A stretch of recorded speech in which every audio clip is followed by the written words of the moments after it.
year. Also look at property shares in Hong Kong today. Now, there's been a lot of concern about a bubble forming in this sector. Residential property prices have gained 30% this year, while gains in luxury property have topped 40%.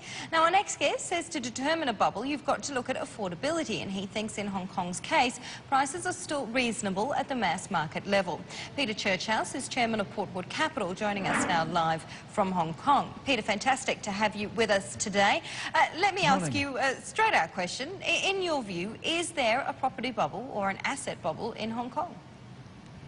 Well, there's certainly the risk of one developing, but we're not quite there yet.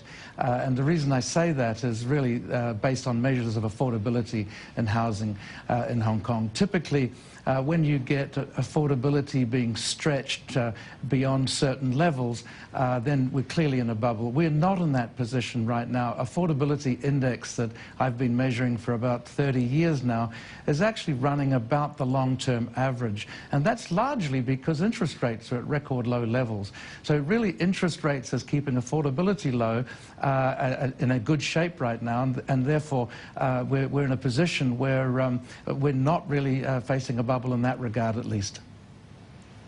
Peter, if we're not there yet, if there's no bubble yet, and obviously banks and governments have quite a fair bit in their arsenal and at their disposal to try and contain any asset bubbles from forming, why then do you believe, certainly in the Hong Kong market, there is such a fear that we are in the midst of a property bubble?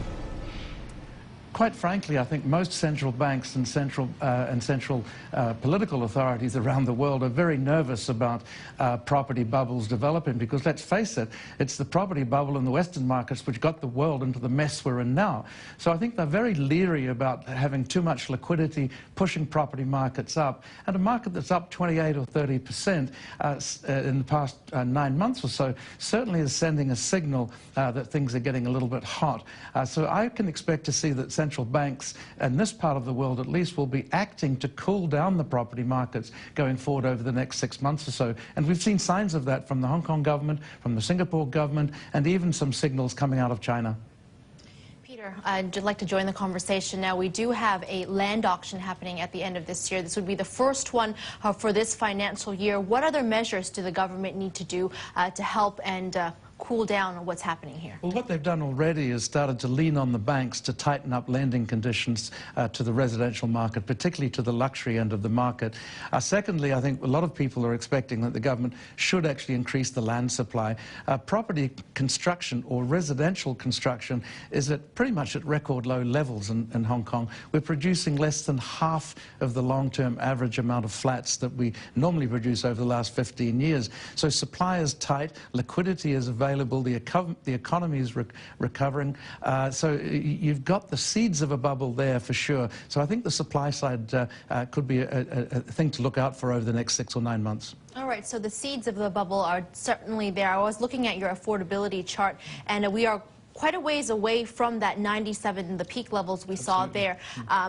How quickly do you expect us to get there? Well, put it this way, I think the government's going to start to control the rate of increase to some extent going forward over the next 6 months. If it was uncontrolled, I think we could see 30 or 40% pickup in prices next year.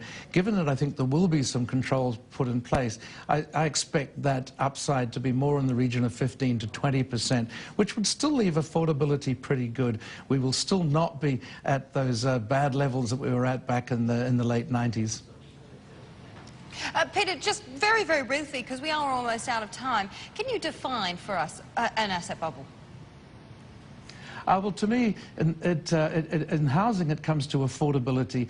When you are stretched, where your income level is way out of line with the house prices. In the UK, for example, the typical long-term average is average house price 3.4 times, 3.6 times household income. That got up to nearly 6 times in the UK a couple of years ago. That clearly is a bubble. We're nowhere near at that kind of level here right now. Cost of servicing a mortgage on your typical entry-level flat in Hong Kong is still very, very affordable given household income. All right, Peter, I need to jump in there, otherwise we'll be interrupted by the break. Thank you so much for joining us, and thanks to Emily Chan also. We'll have much more in the second hour of Cash Flow for you right after this. Stick around.